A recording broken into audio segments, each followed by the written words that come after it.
I've been waiting for this game for quite a while. This is a PvE PvP game mode for Exoprimal, which is a really fun team-based game mode to play with your friend. It also has a story to it, so this game has different playable characters, which is Assault, Tank, and Support, and this gives me Overwatch 2 vibe. So the best way to actually explain this is basically Exoprimal is a basically Overwatch 2 but with dinosaurs. Two teams of five go face to face, completing objectives. The fast team wins. At some point of the match, you will transition to the final boss, which is two different objectives you can get, which is protecting the moving data corp or go against stronger dinosaurs against the other team to complete the quickest. Actually, before the game starts, if you guys didn't care about this option, is you can actually customize your character. You can customize the hair, your beard, or what color it is, and basically your facial hair. So it's not really in detail like most of the games is, but you can mostly customize part of your character. So the first character I played, which is a Deadeye, which is a assault character. He's a user-friendly all-purpose exosuit.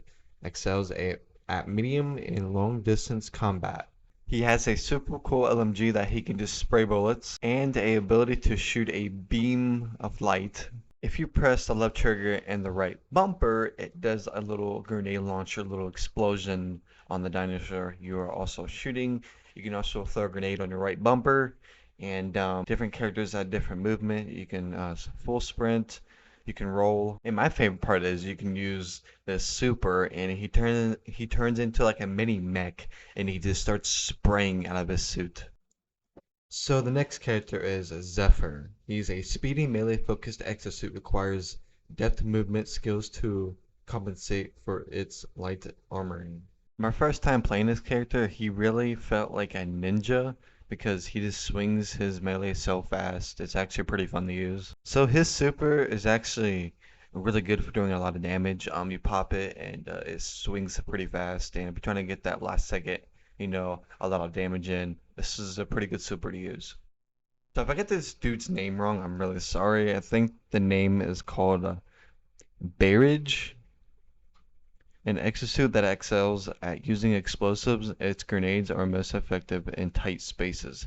So I noticed while using this character, while in tight spaces or not far away from a distance, it does a lot of explosive damage, but you can actually shoot these bombs and you can explode them like C4s, and it's actually really good while trying to kill multiple dinosaurs at one time. So it's pretty good for eye clearing and trying to get out of the way of dinosaurs while they're trying to bombard you and attack you all at once.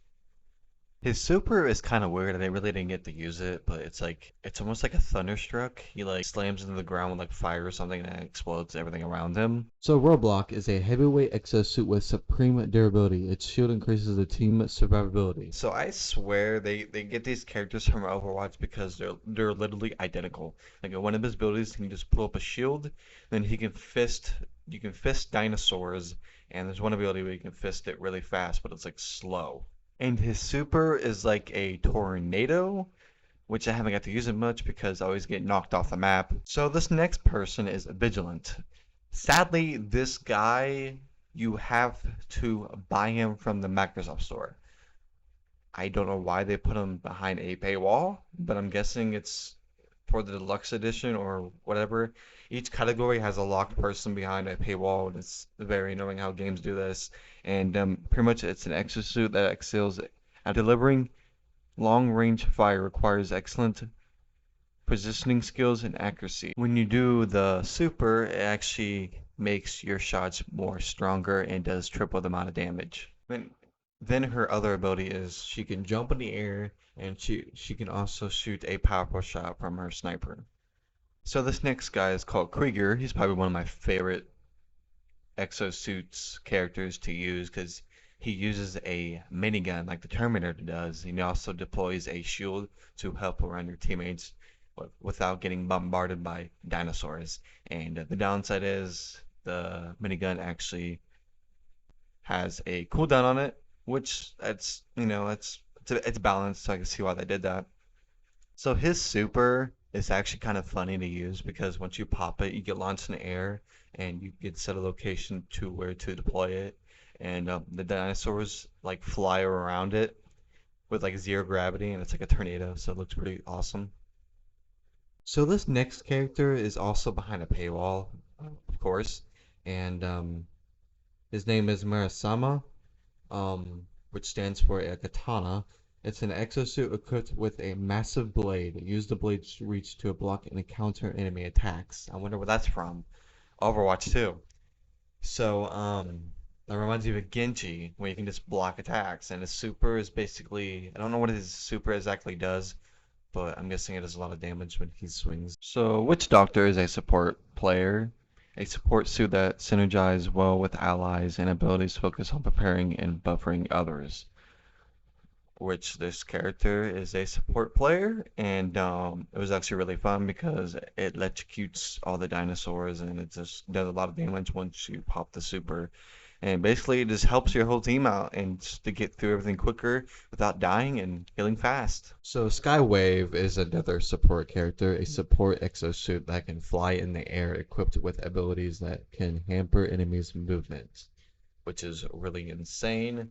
And seems like these support characters really are identical to Overwatch 2, which is crazy. So I'm not really sure what this character really does. I know she's a support character, and then in her ultimate, she creates a bunch of lines around her and probably does damage and supports her allies and different abilities. She can fly in the air and help her teammates, which Mercy does the same thing from Overwatch 2. So like I said, all these, heroes and characters pretty much are really identical to each other to Overwatch 2, which is really weird. And this next character, of course, is behind another paywall. If you actually click on the character, you can actually take it to the Microsoft Store, and you can buy a Head Start pack, which is very annoying, or you can head to the firing range and test the character out before you buy it.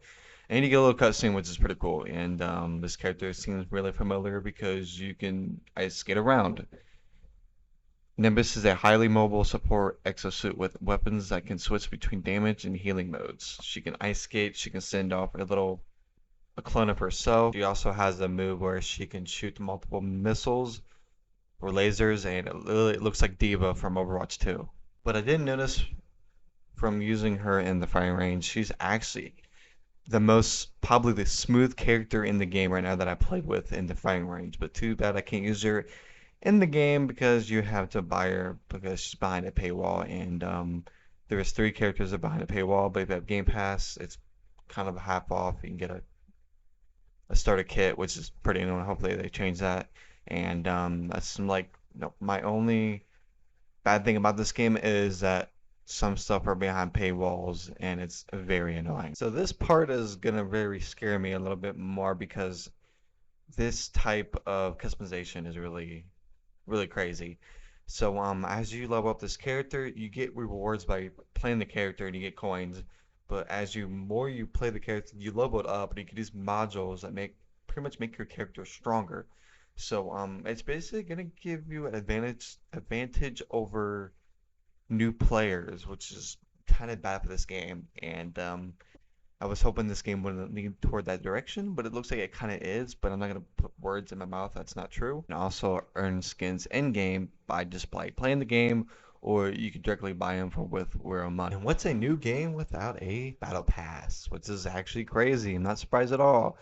There's actually a free version and a paid version, and of course the free version you don't get that much. You get stickers, a couple calling cards. That's about it. If you pay for the version, you get more stuff out of it. Weapon skins, regular skins, character skins, and costs $9 if you have the Game Pass plus tax.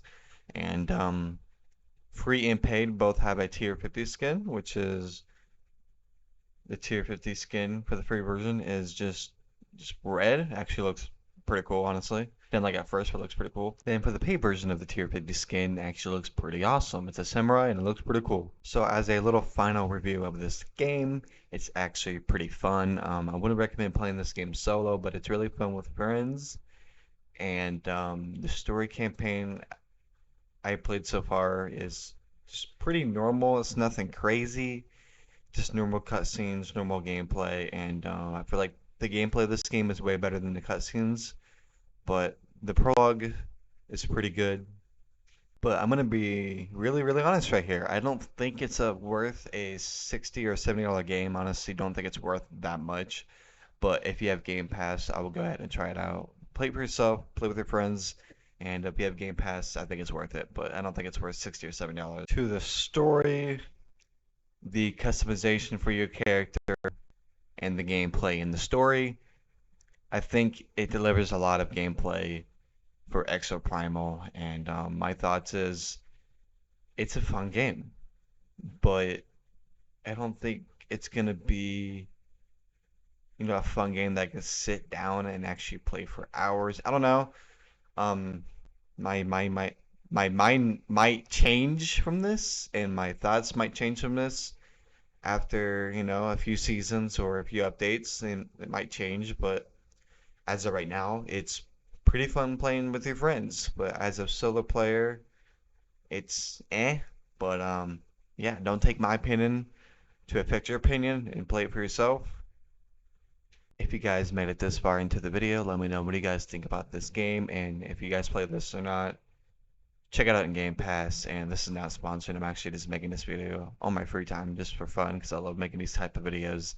And if you guys want to comment below your favorite character, let me know in the comments below. If you guys really enjoyed this, check out my recent videos on the screen here, and like and subscribe, hit that bell notification to never miss a video, and I'll see you guys next time. Peace out. Activate your Dominator and try summoning a Carnotaurus. Just summon a dinosaur.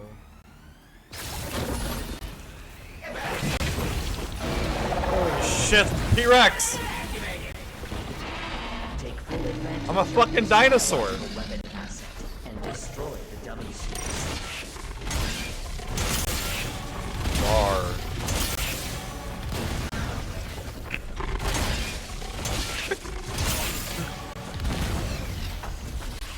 Aptitude exam complete.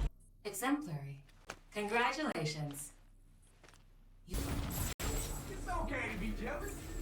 Before you I have summoned to combat a dinosaur swarm. The dinosaurs I bring to the wargame are exceptionally ferocious. Warning, death is virtually assured in this exercise. Follow the Watcher.